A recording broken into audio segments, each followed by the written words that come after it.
Hello, welcome to the channel Wise Stories. Enjoy watching. When my parents caught me with a black eye, they said nothing. When they left, my husband relaxed and smirked with satisfaction.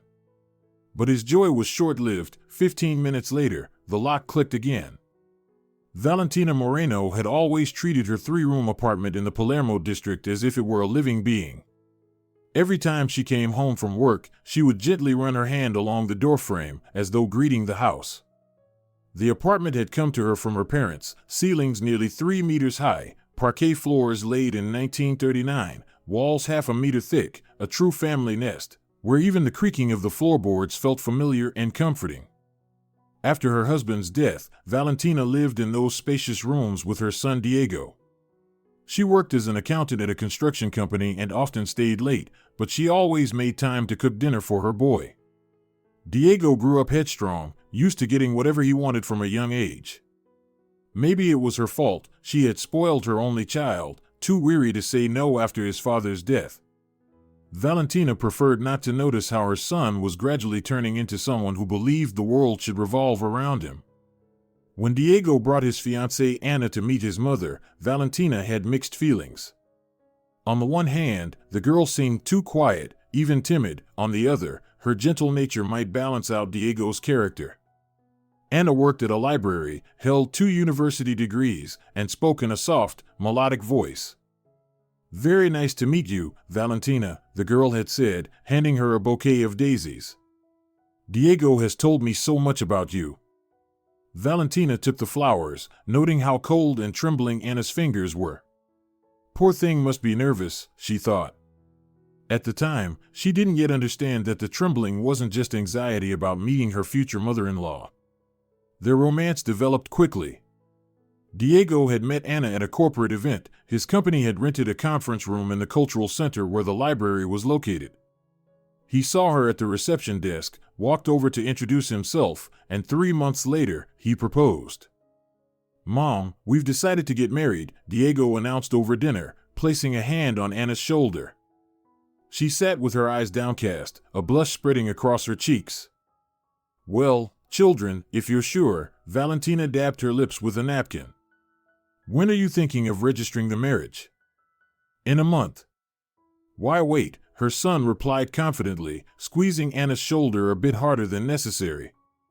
They got married in May. It was a small celebration at a restaurant, attended by Anna's parents, polite, reserved people, and a few friends of the newlyweds. Anna's father, Victor, had taught physics at the university until his first minor stroke. Her mother, Irene, was a literature teacher at a gymnasium. They looked at their daughter with a kind of anxious tenderness that Valentina recognized immediately. It was the look of parents who sensed they were giving their daughter into hands that might not always be gentle. At the wedding, Valentina exchanged phone numbers with Irene. "Just in case we need something," Irene said, jotting the number into a small notebook. "Our daughter's phone is always running out of battery." It was then, as she watched the happy newlyweds, that Valentina made a decision. Her large apartment was sitting mostly unused. She herself only used the kitchen and bedroom, rarely setting foot in the living room or her son's old room. And the young couple needed space to build their family. "Diego, Anna dear, I have a wedding gift for you," she announced, raising her glass of champagne. "I'm moving to a 1-bedroom apartment in Flores. The apartment in Palermo is now yours. Live there, start your family." Diego hugged his mother, genuinely grateful for once. "Thank you, Mom. We won't forget it, right, Anita?" Anna nodded hesitantly, her eyes filling with tears. "Valentina, but how can we? This is your home. Now it's yours, sweetheart. I've been wanting something smaller for a while anyway. Less to clean, lower utility bills," she added with a wink, masking her own emotions. The move happened a week after the wedding. Valentina took only the essentials: her favorite armchair, a few books, photo albums, and a portrait of her late husband. Everything else she left for the young couple. Before leaving, she stroked the doorframe one last time, as she had done countless times before, and whispered, "Take care of them." The 1-bedroom apartment on the outskirts turned out to be bright and cozy. It had been recently renovated, with the smell of fresh paint and new wallpaper still lingering. Valentina settled in quickly and became friends with her neighbor Rosario, a spirited retired policewoman. Rosario gave Valentina a stun gun for an elderly woman's safety in a residential neighborhood. The gift went into a drawer and was promptly forgotten. In the first months, the newlyweds often called and invited her over. Valentina would visit with homemade pies, help Anna get used to the new kitchen, and tell stories about the apartment. Right here on this windowsill, Diego once set up a lab, mixing cologne with watercolor paints. Can you imagine, Anna, the mess? And over here, she pointed to the parquet floor near the window. In 43, a flak shell fragment fell through. Grandpa Jose, my father-in-law, patched it up himself. Anna listened attentively, asking questions with genuine interest, while Diego just waved it off. Mom, are you telling your stories again? Anna's already tired of them, aren't you? No, I find them interesting, Anna quickly objected, but would fall silent under her husband's heavy gaze. 3 months after the wedding, Anna became pregnant. Valentina learned about it from a brief message from her son. Mom, we're having a baby. Anna's got morning sickness. The pregnancy was difficult. Anna suffered from severe nausea up to the 6th month. She lost weight, grew pale, and often had to be hospitalized for observation. Valentina offered help, but Diego always replied the same. We'll manage on our own, no need to fuss. Maximo was born in January, a big, healthy boy with powerful lungs. His cries filled every room of the Palermo apartment. Valentina came to the hospital to meet him, bringing a teddy bear as big as herself and a basket full of baby clothes. He's the spitting image of Diego, she cooed as she looked at her grandson. Just as strong and sturdy. But in Anna's eyes, Valentina saw not only motherly tenderness, but also deep exhaustion and almost fear. Diego stood nearby holding a bouquet, impatiently tapping his foot on the pavement. It's cold, let's get home already. Anita, I called a taxi. No need to wait. At home, while helping her daughter-in-law unpack the baby's things, Valentina asked gently, How's Diego? Is he helping with the baby? Anna flinched as if struck. Why yes, of course. He just gets tired from work. And Maximito is very loud. Diego doesn't get enough sleep.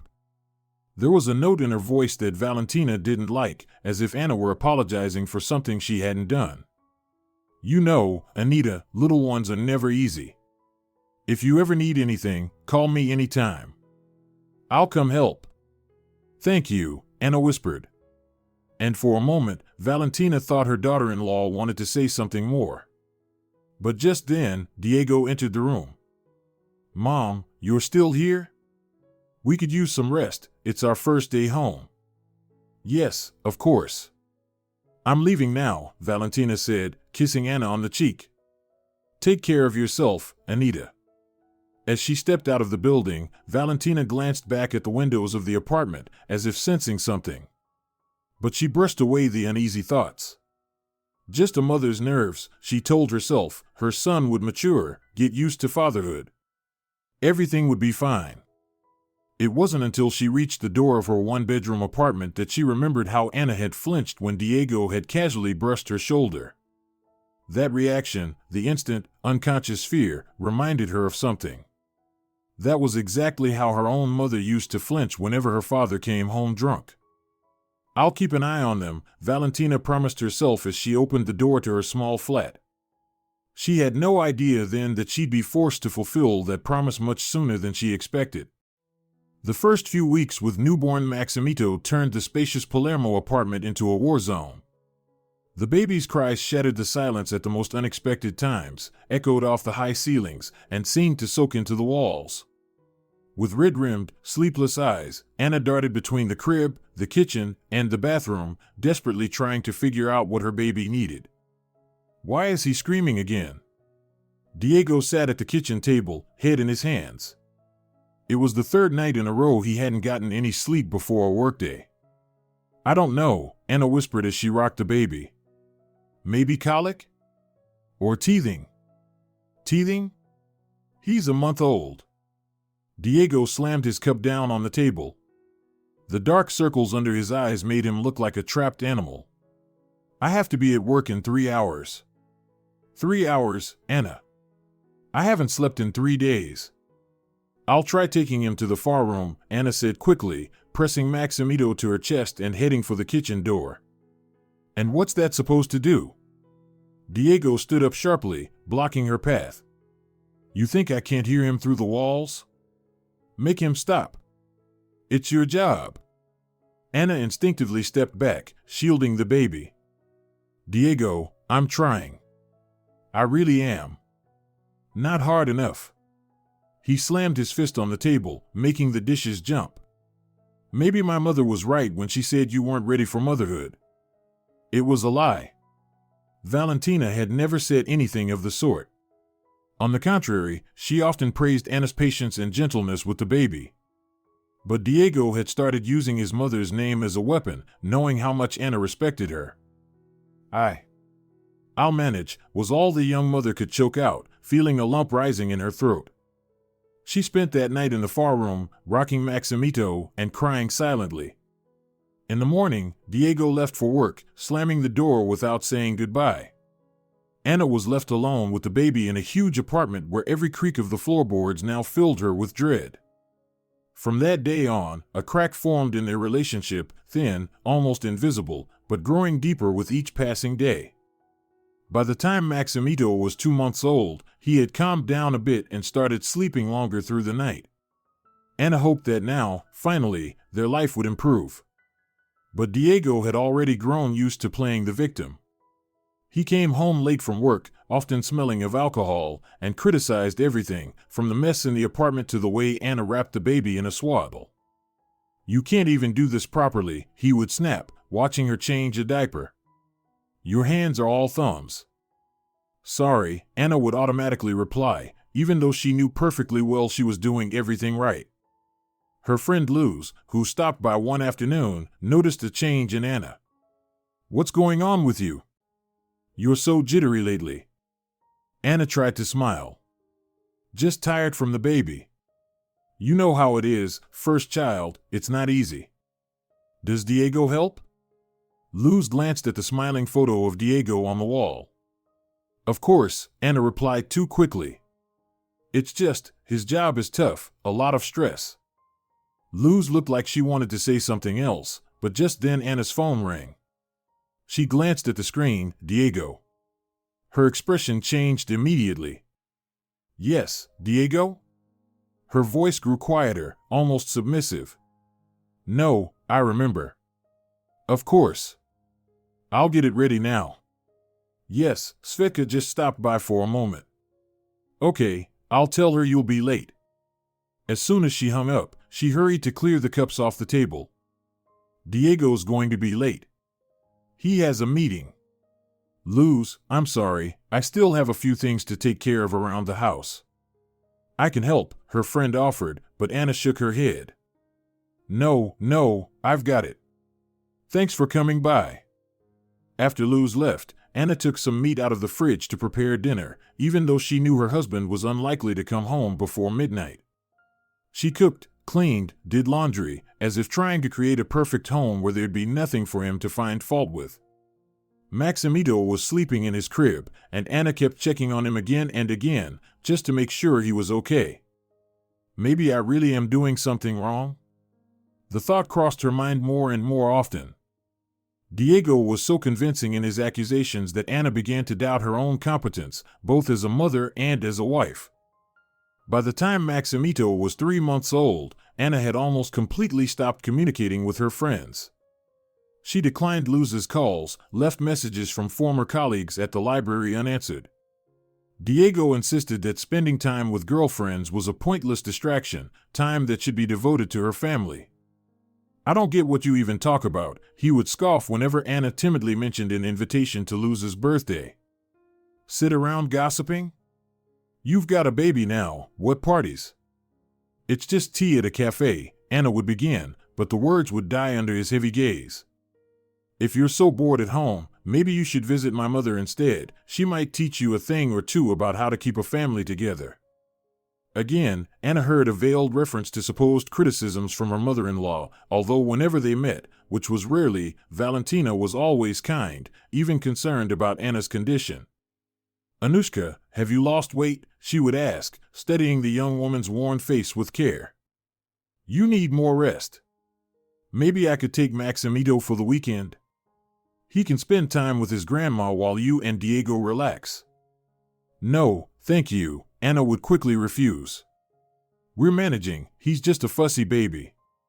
But she wasn't afraid to leave her son with Valentina because she didn't trust her. She was afraid to be alone with her husband. The presence of Maximito was still the only thing that somewhat restrained Diego's growing aggression. One evening, after Maximito had finally fallen into a deep sleep, Diego came home earlier than usual, smelling of expensive cologne and someone else's perfume. Anna was sitting in the kitchen, looking through photos of her son on her phone, the only entertainment she allowed herself. "On your phone again?" Diego snapped irritably, not even glancing away from the television. "Banging dishes around. Where's dinner?" "I thought you'd be late, like always," Anna said quickly, standing up. "I'll heat something up." "Like always," he mimicked. "So you didn't even cook? Spent the whole day on your phone, huh?"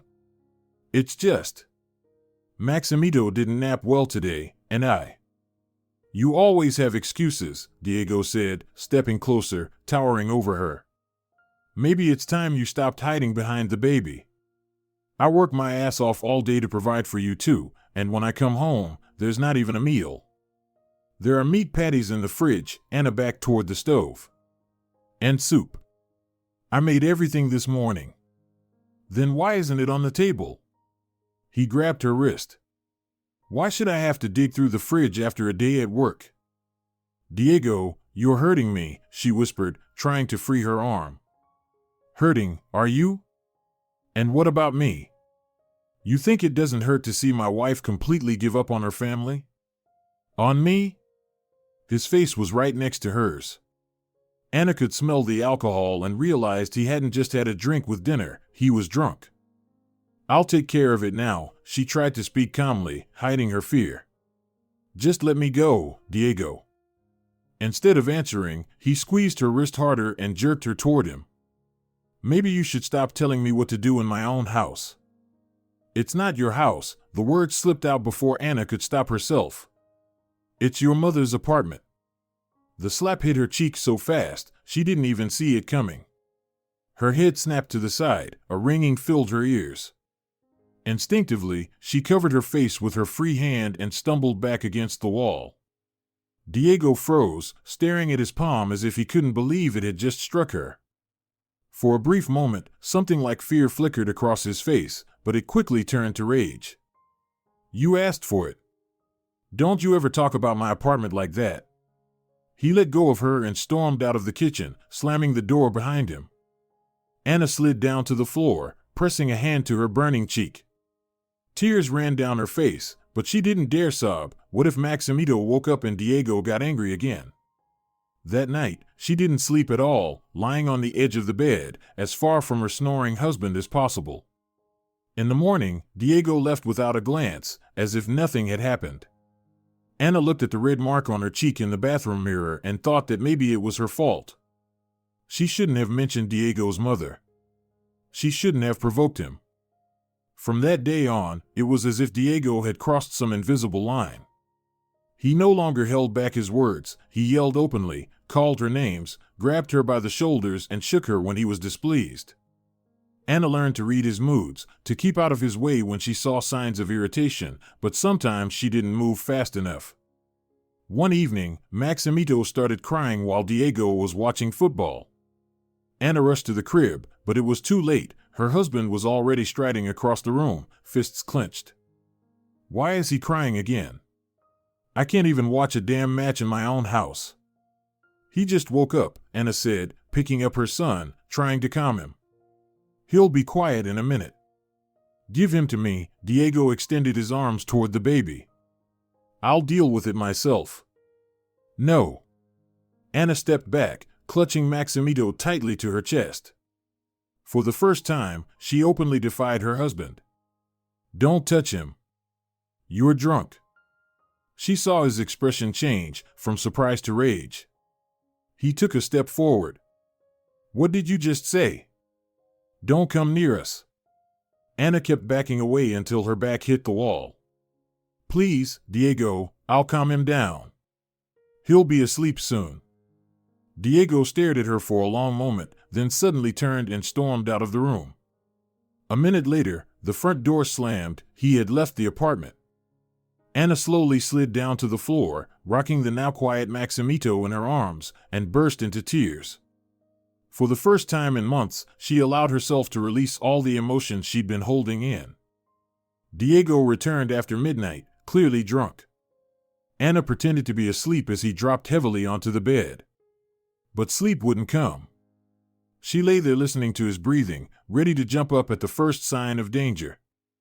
In the morning, as he was getting ready for work, he asked, as if nothing had happened, "What's for breakfast?" Anna silently set a plate of omelet in front of him. A dark bruise was visible on her shoulder, a remnant from the previous fight. "Listen, I was thinking," Diego said as he chewed, not looking at her. "Maybe your parents want to see their grandson? Invite them over this weekend." Anna froze, unable to believe her ears. For months, Diego had done everything he could to prevent her from seeing her parents, always finding some excuse to cancel visits. "Really?" she asked cautiously. "You don't mind?" "Why would I mind?" He shrugged with feigned indifference. "Let them come. Saturday, maybe." "Okay." Anna felt a flicker of hope. Maybe Diego realized he'd gone too far? Maybe her parents' presence would make a difference. She called her mother as soon as he left for work. "Mom, can you and Dad come over on Saturday?" Diego suggested it himself. "Maximito's grown so much, and it's been a while since you saw him." "Of course, sweetheart," Irene's voice sounded worried. "How are you doing? We miss you." I'm fine." Anna swallowed the lump in her throat. "Everything's okay.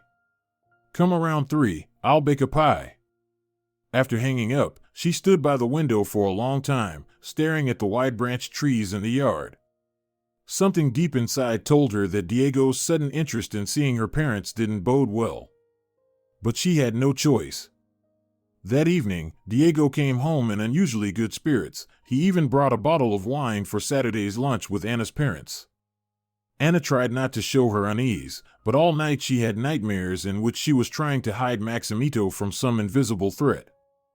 On Friday, the day before her parents' visit, the very thing Anna had feared most happened. Diego came home late from work and was clearly in a foul mood. He threw his briefcase into a corner and kicked off his shoes angrily. "Where's dinner?" "On the stove," Anna said, bustling around the table, setting plates. "I'll serve it now." "And why isn't it on the table already?" His voice was dangerously low. "Didn't you know what time I'd be home?" I thought you'd call." Anna felt a chill run down her spine. "You said yesterday you might be late. So it's my fault now?" Diego stepped closer. "There you go again, shifting blame." "That's not what I meant." She backed toward the stove and grabbed a ladle. "Dinner will be ready in just a moment." "Too late." He snatched the ladle from her and tossed it aside. "I wanted to come home and have a decent meal. Is it too much to ask for a hot dinner from my wife?" "Diego, please." Anna raised her hands as if to shield herself. "Maximo just fell asleep. Let's not make noise." "Oh, so now I'm being too loud?" He grabbed her by the shoulders and shook her. "Maybe I should just move out if I'm such a problem." "That's not what I meant." Anna cried in despair. "Let's just have dinner peacefully. Everything's ready, really." She tried to pull away, but Diego held her tight. His face was twisted with rage. "Don't tell me what to do." With a sharp motion, he punched her in the eye. Anna couldn't stay on her feet. She flew back against the wall and hit the back of her head hard. Her vision went dark, and a wave of nausea swept over her. Through the ringing in her ears, she heard her husband's frightened voice. "Anna, are you okay?" She struggled to focus. Diego was standing over her, and in his eyes there was something that looked like regret. I didn't mean to," he muttered, reaching out a hand. "It's your fault. You pushed me to this." Anna pushed his hand away and slowly stood up, using the wall for support. "Don't touch me." For a moment, she thought he might hit her again, but instead, Diego turned sharply and left the kitchen.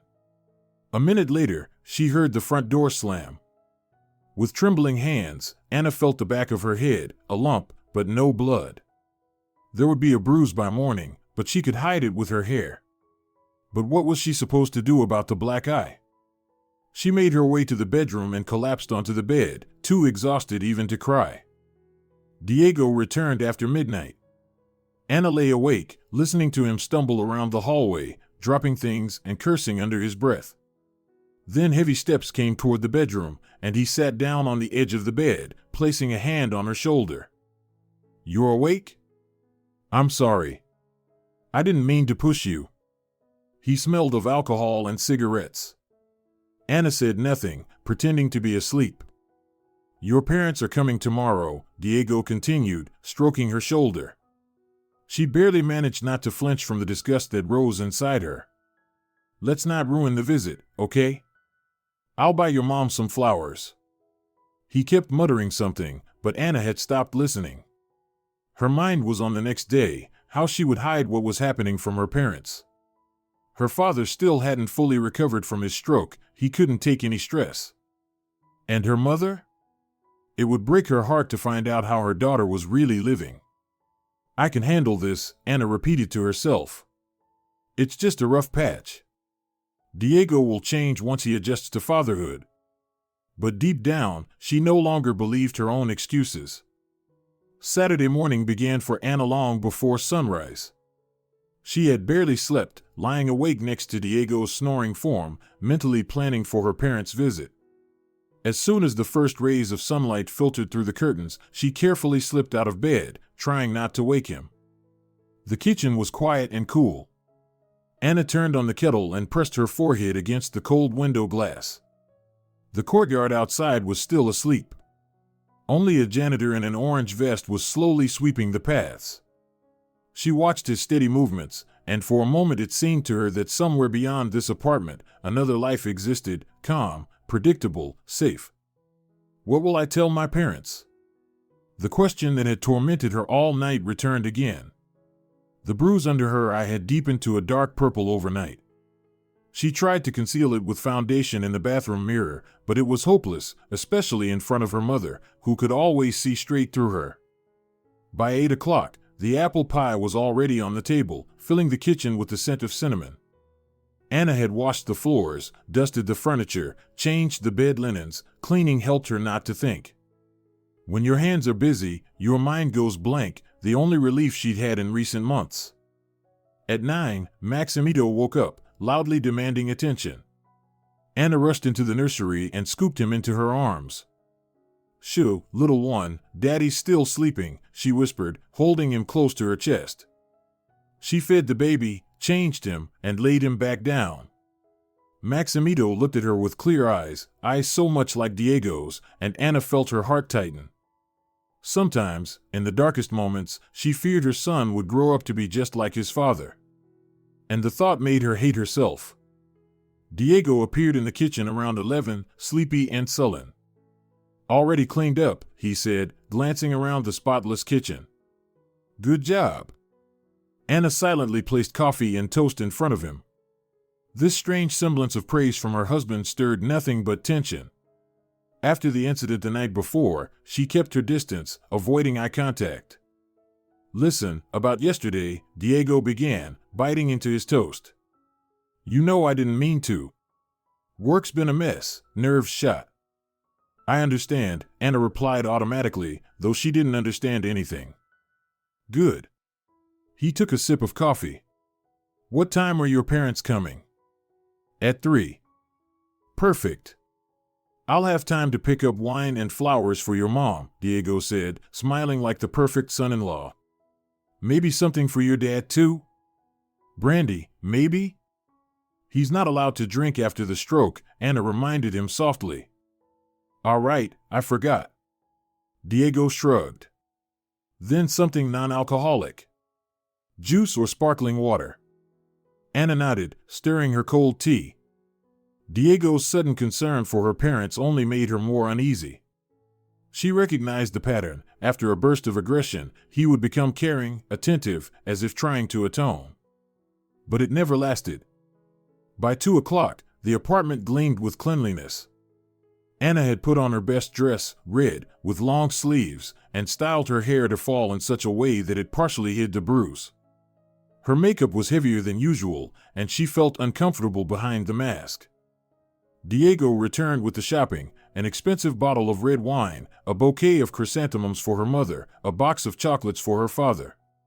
He changed into a clean shirt, shaved, even helped set the table. From the outside, they looked like the perfect young family preparing to host dear guests. You should have added more concealer to that bruise, Diego remarked, critically eyeing her face. It's too noticeable. I tried, Anna said, turning away as a lump rose in her throat.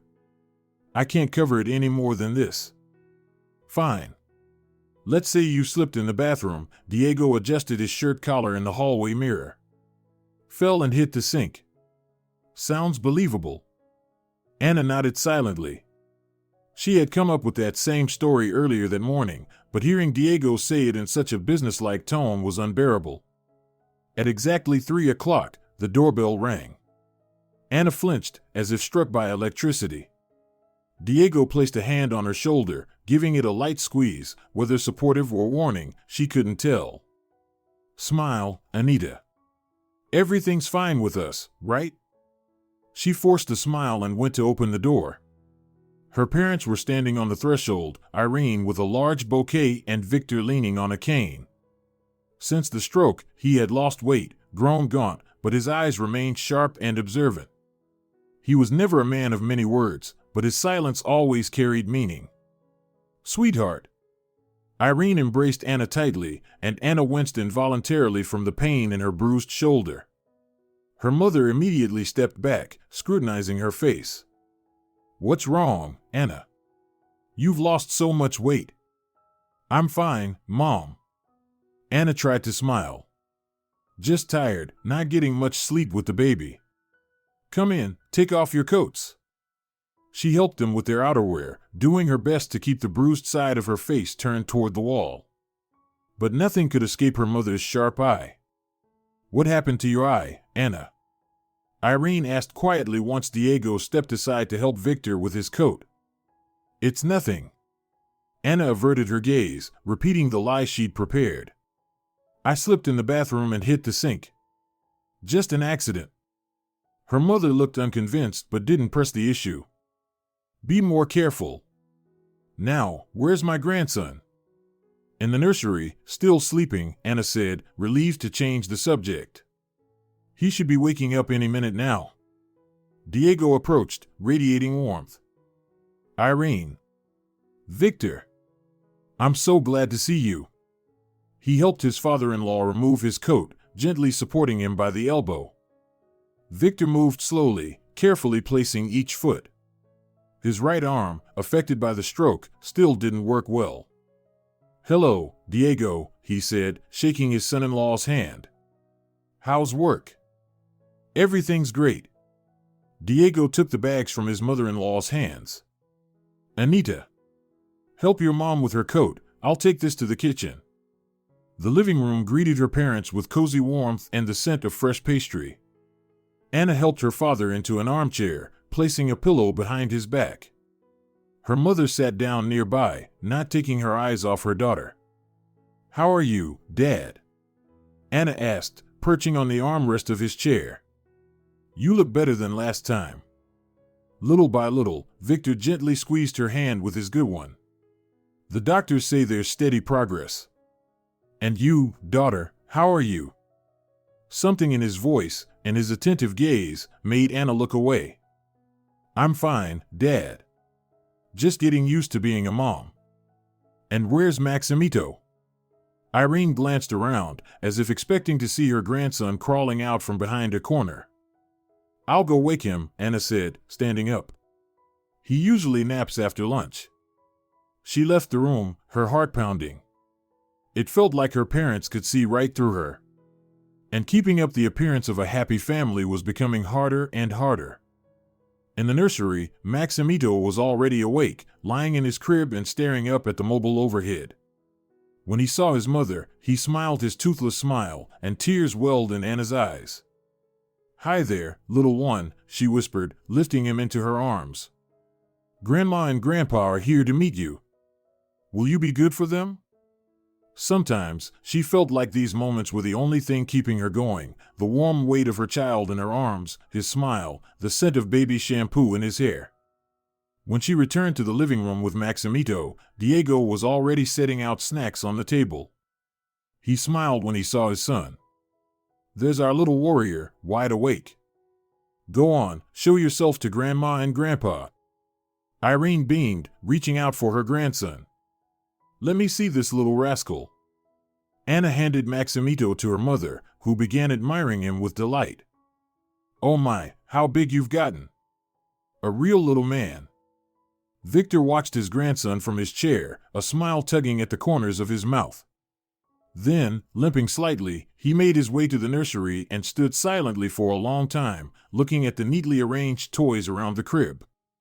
It's nice here, Victor said quietly. Cozy. Diego straightened up, as if the comment were praise. We do our best, Victor. Nothing is too much when it comes to family.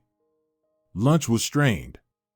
Diego played the perfect host, pouring wine, telling funny stories from work, proudly talking about his son's milestones. Anna sat on edge, waiting for the fragile piece to shatter at any moment.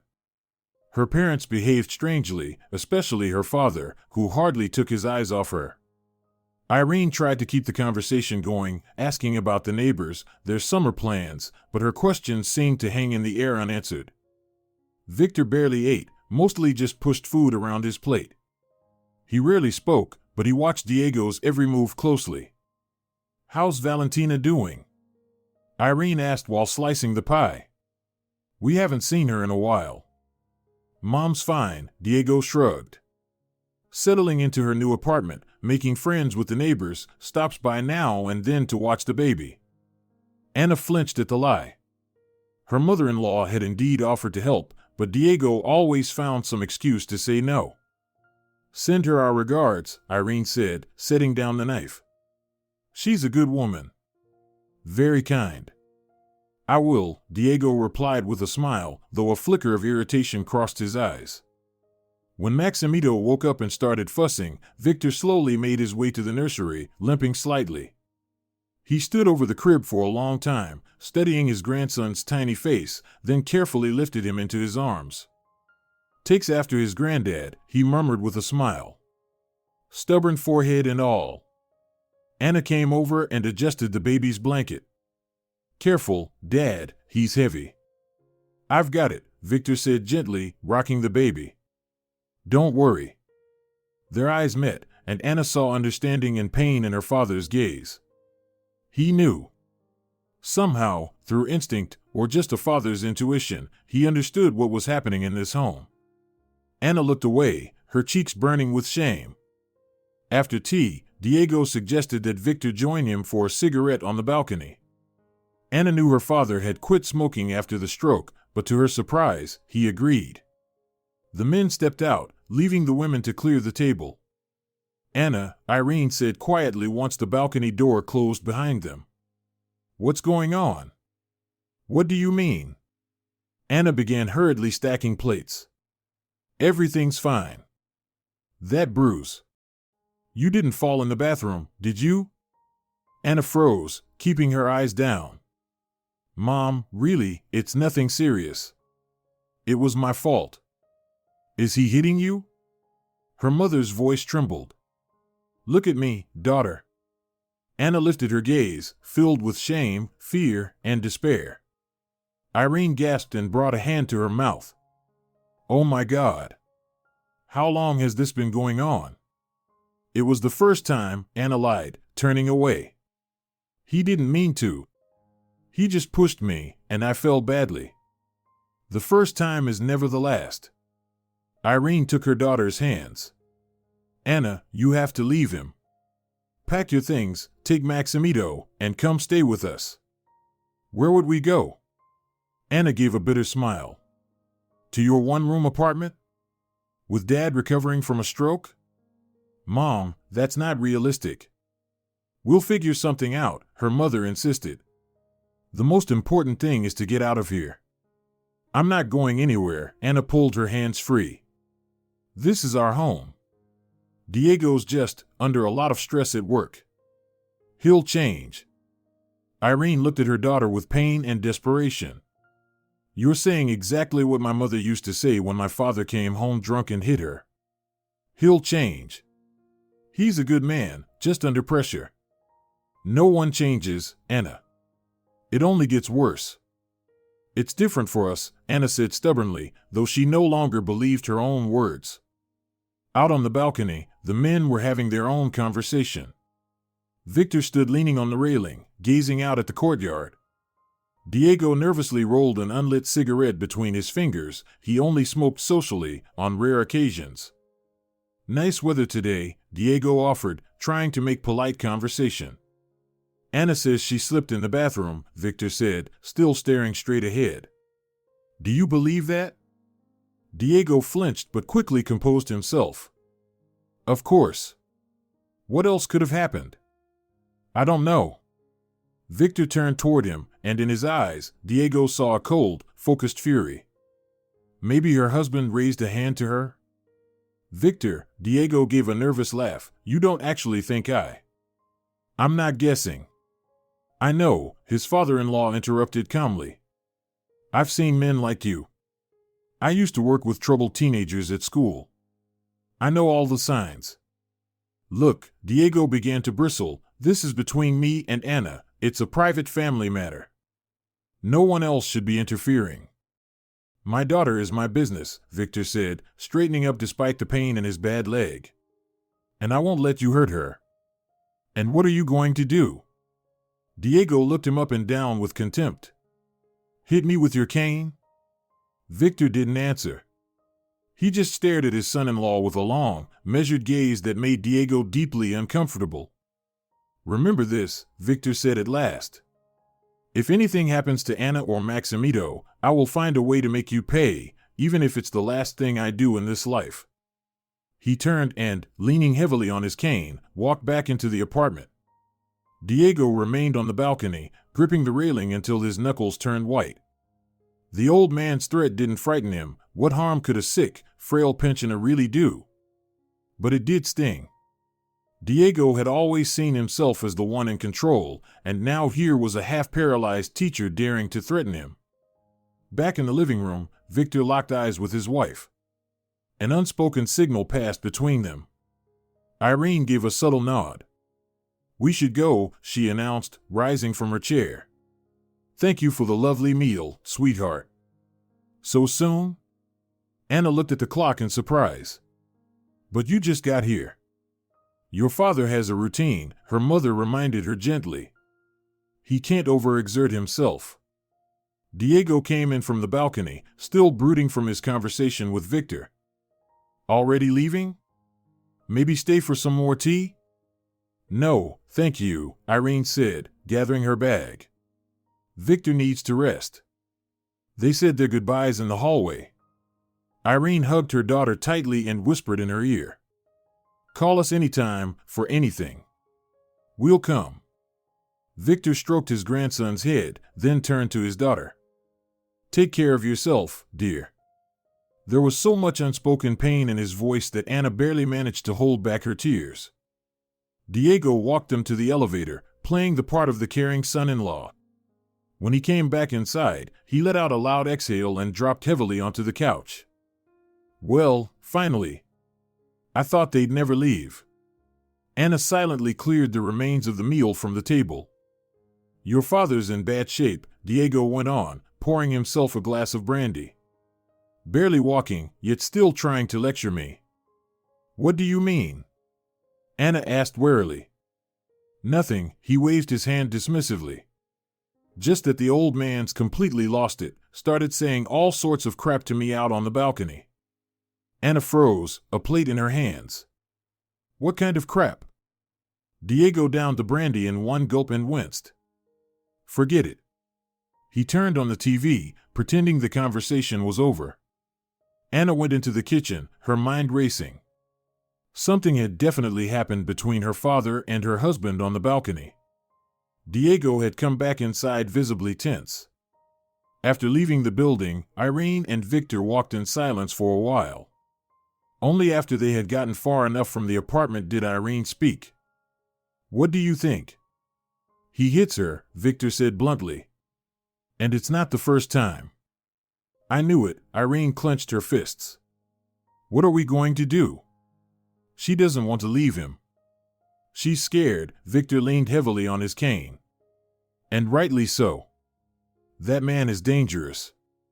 Maybe we should go to the police? And what would they do? Victor gave a bitter laugh. Without Anna filing a report, nothing. Even with a report, you know how these things go. They walked slowly toward the metro, each lost in thought. Suddenly, Irene stopped. I have his mother's number, Valentina. She gave it to me at the wedding, said just in case. You think she'll help? Victor shook his head doubtfully. A mother always defends her son. Not always, Irene replied. She struck me as a reasonable woman. And she clearly loves her grandson. They reached a bench in a small park. Irene took a little notebook out of her purse and flipped through the pages. Here it is. Let's call her. Victor nodded, and Irene dialed the number on her mobile. After a few rings, a deep female voice answered. Hello? Valentina? This is Irene, Anna's mother. We met at the wedding. Yes, I remember you. Valentina sounded surprised. Is something wrong? We just came from Anna and Diego's place. Irene took a deep breath. Anna has a bruise under her eye. She says she fell in the bathroom, but she didn't fall. Valentina's voice hardened. Diego hit her, didn't he? We think so. Irene exchanged a glance with her husband. Anna won't admit it, but all the signs are there. We don't know what to do. She refuses to leave him. There was a heavy silence on the other end of the line. I'll take care of it, Valentina finally said, and her voice was so firm, so resolute, that Irene felt a wave of relief. Thank you for calling me. Are you sure? Maybe we should. No, Valentina cut her off firmly. I'll deal with my son. Go home, and don't worry. After the call ended, Irene stared at the phone for a moment. Do you think she'll actually do something? Judging by her tone, yes, Victor tapped his cane thoughtfully. And I fear it's going to be something serious. Valentina sat alone in her one-bedroom apartment, staring blankly at the TV screen, where some sentimental soap opera was playing. A box of cookies lay on her lap, untouched. Only a few minutes had passed since Irene's call, but they felt like an eternity. Her thoughts jumped from one to another in a blur. Her son? Her Diego? Had raised a hand against his wife? It didn't make sense. And yet, something deep inside told her it was true. Anna's strange glances, her nervous energy, her endless excuses for why they couldn't visit, the way she flinched when Diego raised his voice, even jokingly. How could I not have seen it? The thought seared like a hot iron. The decision came instantly. Valentina rose from the couch, tossing the box of cookies aside. The TV remote flew into the wall, leaving a dark mark on the wallpaper and shattering into pieces. Son of a bitch, she hissed through clenched teeth. My son of a bitch. Her movements became sharp and precise, as if she'd been preparing for this moment for years. She pulled a tracksuit and running shoes from the closet, not the ones she wore to the store, but the expensive runners the doctor had recommended for morning jogs she never quite managed to make a habit of. She changed quickly, like a soldier responding to an alarm. She chose a large bag with a wide strap-worn crossbody. From the dresser drawer, she took out a stun gun, a gift from her neighbor Rosario. "For your safety," Rosario had said when she handed it over. Valentina had just laughed at the time, but accepted it. Now she checked the charge. The indicator was green. In her coat pocket, she felt the key ring to her son's apartment, the spare set she'd kept just in case. She paused for a moment in front of the mirror in the hallway. Staring back at her was a large woman with a determined gaze and tightly pressed lips. 120 kilos of maternal fury, dressed in a tracksuit and ready to crush anyone who got in her way. "No one hurts my family," she said to her reflection. "Not even if that someone is my family." Diego sat in the living room, finishing off the last of the brandy. The visit from his in-laws had left a bitter aftertaste, especially that balcony talk. The old man had the nerve to threaten him. Him, in his own home. Let him try something, Diego thought darkly, pouring himself another drink. Anna quietly entered the room carrying a tray with 2 cups of tea. She moved carefully, trying not to draw attention. "What are you clattering around for?" Diego snapped, eyes still glued to the TV. "Making all that noise with the dishes." "What about dinner?" "Sorry," Anna replied automatically, placing the tray on the coffee table. "I thought you might want some tea." "You thought," Diego mocked. "You can see I'm drinking. Doesn't take a genius to figure it out." Anna froze, unsure whether to take the cups back or leave them. Either choice might set him off again. "Your father was rude to me," Diego said suddenly, setting down his glass. "Can you believe it? That old cripple had the nerve to lecture me." "What? What did he say?" Anna asked cautiously as she sat down at the edge of the couch. "It doesn't matter," Diego snapped. "But in my house, no one is going to tell me how to live." "No one, got it?" Anna nodded, lowering her eyes. She recognized that tone, a harbinger of a storm. It was better to remain silent now and not contradict him. "And your mother too," Diego continued, his anger rising. "She looked at me like I was some kind of criminal." "What did you tell them?" "Nothing," Anna replied hastily. "I said nothing." "You're lying." Diego turned sharply toward her. "Surely she complained when I was on the balcony about that damn bruise." "I said I fell in the bathroom." Anna moved a little farther away. "I swear, Diego." "You're lying," he repeated, but with less certainty this time. "Or maybe they guessed it themselves. Your dear mother has always been too smart." He downed his brandy in one gulp and winced. "All right, damn them. But I'm not letting them come here anymore. And I forbid you from going to see them." Anna nodded silently, feeling a lump rise in her throat. Being cut off from her parents was the last straw. She clenched her fists, her nails digging into her palms, a small measure to keep herself from breaking down in tears. "I warned them not to meddle in our business," Diego said smugly, a self-satisfied smirk on his face. "Especially your father. Let him be thankful that I didn't throw him out the door."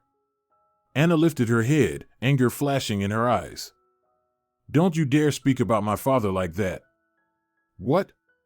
Diego stared at his wife in surprise. "Are you going to tell me what to do?" "I'm sorry," Anna immediately backtracked, her eyes dropping once again. "I didn't mean to." "Exactly," he said, leaning back on the couch. "Now, bring me some more brandy, for courage." "For courage?" Anna asked, puzzled. "Why?" "Just in case," he replied with a strange little grin. At that moment, Valentina stepped out of a taxi by the familiar entrance. The driver watched with interest as the heavy-set woman in a tracksuit strode purposefully toward the door. "Want me to wait for you?" the driver called after her. "You look like you're about to lay someone out." "No need," Valentina threw over her shoulder. "I'll be going back either in an ambulance or a police car." She wasn't joking. The darkest scenarios were spinning through her head, and in none of them did she leave her son unpunished. The elevator crawled upward at an unforgivably slow pace. Valentina tapped her foot impatiently, watching the blinking numbers. Her chest felt heavy, as if a stone were lodged inside it. Diego was her only child, the light in her life after her husband's death. She had given him everything: love, care, attention. And this is how he repaid her, by becoming a household tyrant, hurting a defenseless woman and endangering his own son. Where did I go wrong? That question had haunted her ever since she hung up the phone after speaking with Irene. The elevator finally reached her floor. Valentina stepped out and made her way to the familiar door. Her footsteps echoed loudly in the empty hallway. From a nearby apartment came the sounds of a TV. Old Mrs. Lupita lived there, nearly deaf but observant as ever. Valentina stopped in front of the door and listened. Muffled voices came from inside. Diego was saying something. Anna responded quietly. Then Diego's voice rose, turning sharp and angry. Something crashed, something broke. That was enough.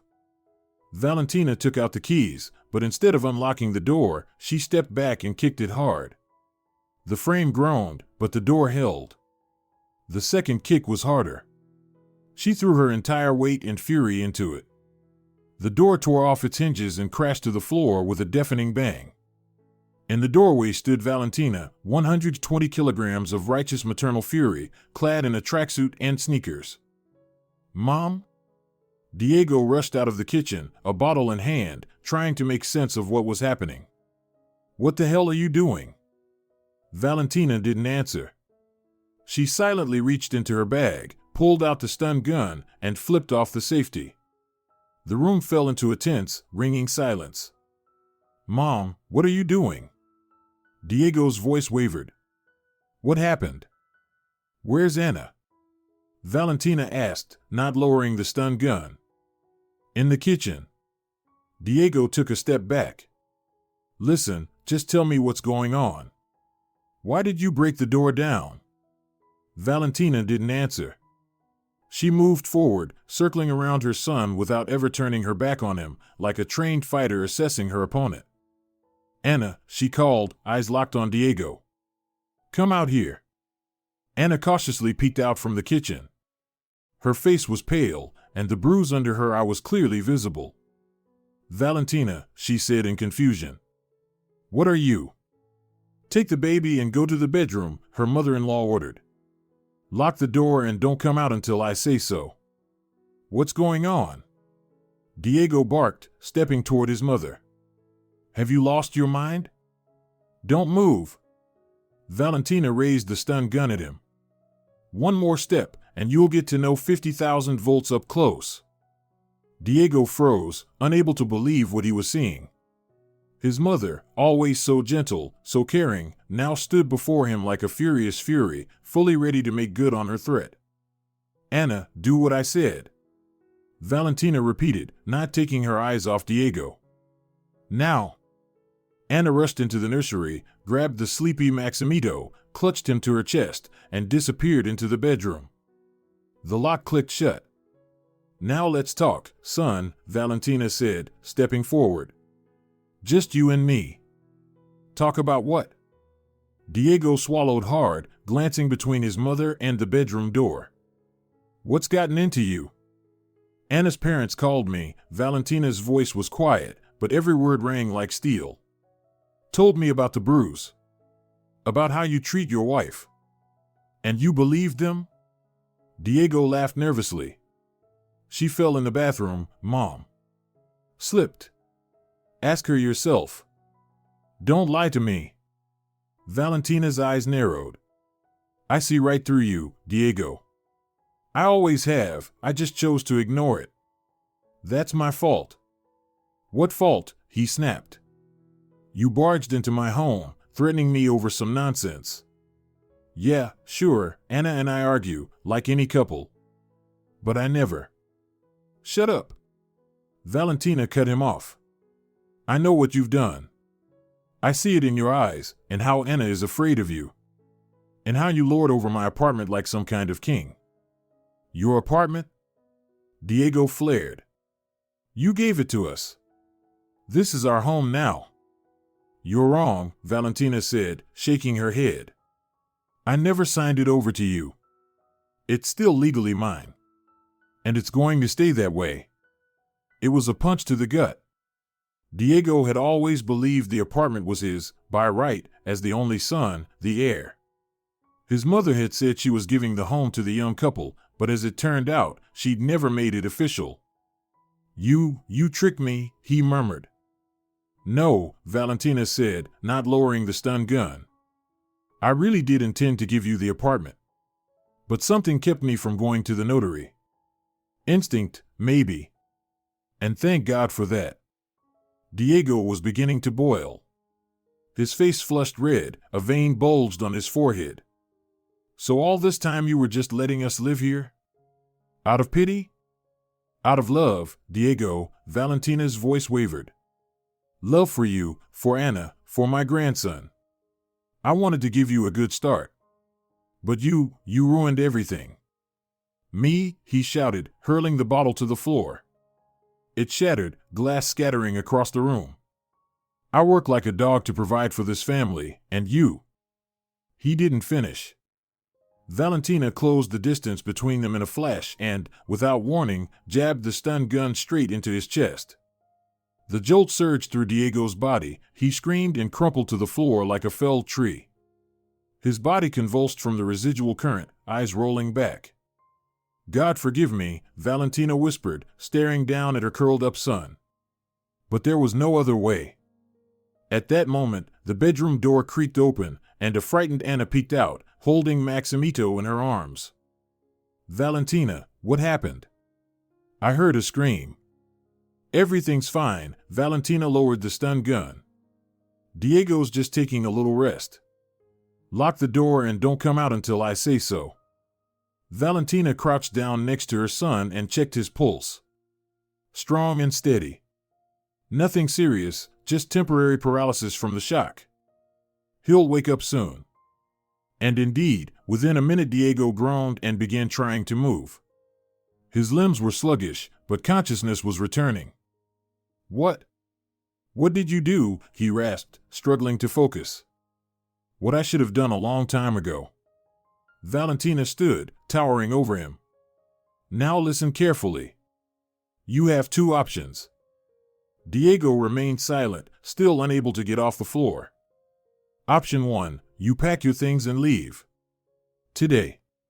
The apartment stays with Anna and Maximito. Valentina's voice was clear and firm, like a judge reading a sentence. Option 2, I call the police. I show them Anna's bruise. I file a domestic violence report.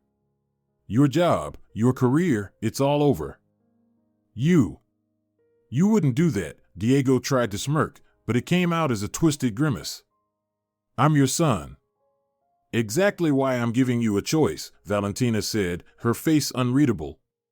If you were a stranger, I'd have already dialed 911. At that moment, two figures appeared in the doorway, Anna's parents. Worried, they had decided to come back and check. What's going? Irene began, but stopped short when she saw Diego on the floor and Valentina holding a stun gun. Perfect timing. Valentina nodded to them. Victor, Irene, come in. Don't worry, everything is under control. Anna's parents carefully stepped over the fallen door. Victor leaned on his cane, but stood straighter than usual, a look of quiet satisfaction in his eyes. I'll sue you, Diego hissed, trying to sit up. For assault. For breaking in. Assault? Valentina raised her eyebrows in mock surprise. What are you talking about, sweetheart? I just came by to visit my grandson. You were drunk and fell. Isn't that right, Victor? Exactly right, her former son-in-law replied calmly. The young man was intoxicated, tried to stand, and fell. No one touched him.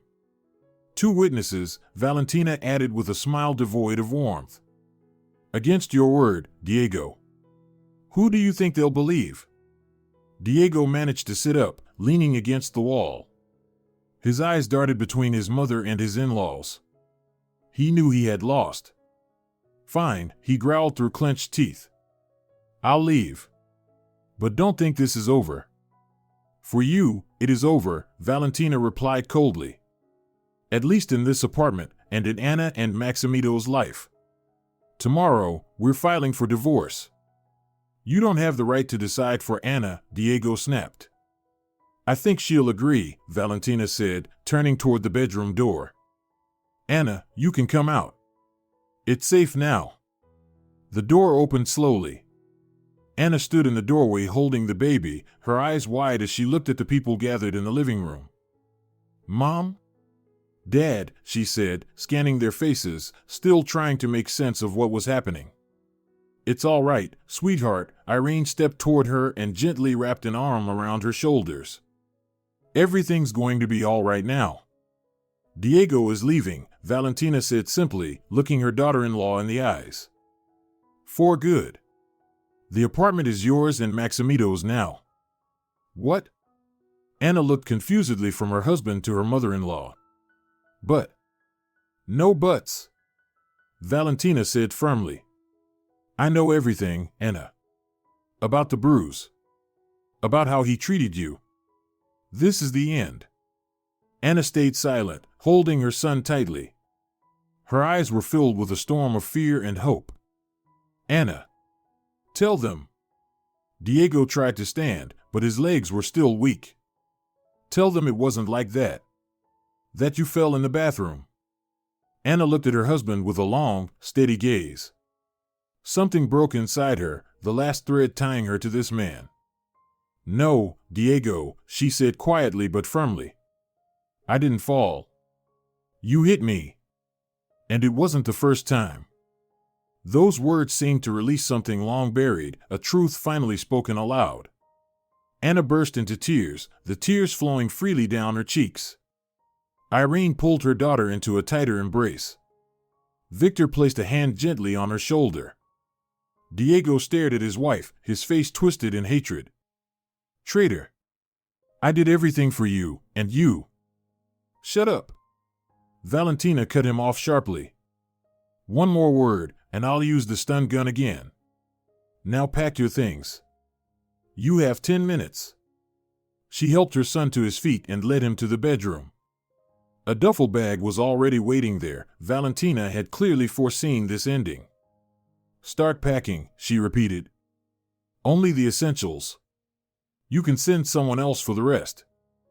Diego mechanically pulled clothes from the wardrobe and shoved them into the bag. His movements were clumsy, jerky, the effects of the electric shock still lingering. Where am I supposed to go? He asked without looking at her. You've got that garage at the industrial zone, Valentina said, pulling a ring of keys from her pocket and tossing it onto the bed. There's a sofa in there. A heater. You can stay until you find somewhere else. The garage? Diego looked at her in disbelief. You're kidding me. No, my son. Her eyes were filled with tears. I'm trying to save you, from prison, from yourself. There's no other way. When they returned to the living room, Anna was sitting on the couch, surrounded by her parents. Maximito was sleeping peacefully in her arms, unaware of the storm raging around him. I'm ready, Diego said flatly, lifting the bag. All right, Valentina nodded. Victor, would you mind walking my son to the door? I'd like to speak with Anna. Her father-in-law gave a silent nod and got to his feet, leaning on his cane. Let's go, young man. Need help with your bag? Diego shot him a hateful look but said nothing. Together, they stepped out into the hallway, where curious neighbors had gathered, drawn by the noise. What happened? Asked Lupita, peeking out of her apartment. Why's the door busted in? The lock jammed, Victor replied calmly. Had to force it open. Nothing serious, we've already called someone to fix it. He walked Diego to the elevator, watching as the younger man sullenly pressed the call button.